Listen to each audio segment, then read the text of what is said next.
హైదరాబాద్ లో gas mafia రెచ్చిపోతుంది. ప్రజల ప్రాణాలతో చెలగాటమాడుతూ జోరుగా అక్రమ రీఫిల్లింగ్ దందా సాగిస్తోంది. నివాస ప్రాంతాల్లోనే ఎలాంటి భద్రతా ప్రమాణాలు లేకుండా సిలిండర్ల నుంచి గ్యాస్ దొంగలిస్తూ భారీ పేలులకు కారణమవుతున్నారు. డెలివరీ బాయే సూత్రధారిగా దందా సాగుతున్నట్లు గుర్తించారు పోలీసులు.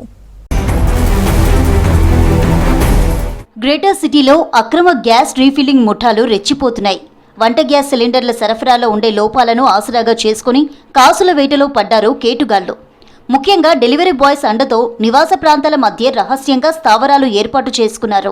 పెద్ద సిలిండర్ల నుంచి చిన్న సిలిండర్లలోకి గ్యాస్ను మళ్లిస్తున్నారు. గోషామహల్ పరిధిలో సాగుతున్న ఓ భారీ గ్యాస్ దందా గుట్టు రట్టు చేశారు పోలీసులు.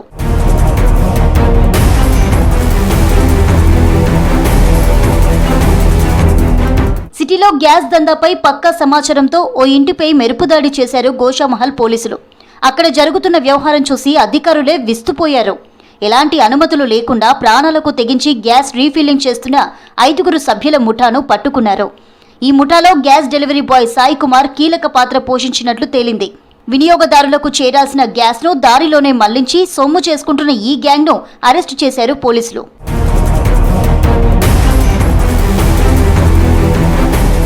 గ్యాస్ను అక్రమ రీఫిల్లింగ్ చేసే ముఠా డొమెస్టిక్ కమర్షియల్ సిలిండర్ల నుంచి గ్యాస్ను దొంగలిస్తోంది. వాటిని చిన్న చిన్న సిలిండర్లలోకి నింపుతున్నారు. దీంతో వినియోగదారులకు అందే సిలిండర్లలో బరువు తక్కువగా ఉంటోంది. అంటే వినియోగదారుడి జేబుకు చిల్లు పెట్టడమే కాకుండా కక్కుర్తి కోసం వందలాది కుటుంబాలను దోచుకుంటున్నారు. సంఘటనా స్థలం నుంచి భారీగా కమర్షియల్ డొమెస్టిక్ సిలిండర్లు, గ్యాస్ రీఫిల్లింగ్ కిట్లను స్వాధీనం చేసుకున్నారు పోలీసులు.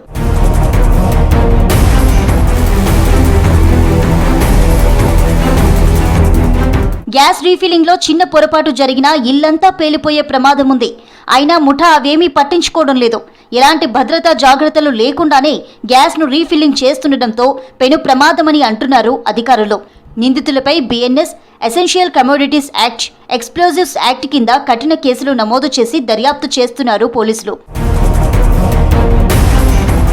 గ్యాస్ మాఫియా పట్ల ప్రజలు అప్రమత్తంగా ఉండాలని సూచిస్తున్నారు పోలీసులు. సిలిండర్ డెలివరీ తీసుకునే టైంలో తప్పనిసరిగా బరువును తనిఖీ చేసుకోవాలని చెప్తున్నారు. అలాగే సిలిండర్ సీల్ సరిగ్గా ఉందో లేదో చూడాలని చెప్తున్నారు.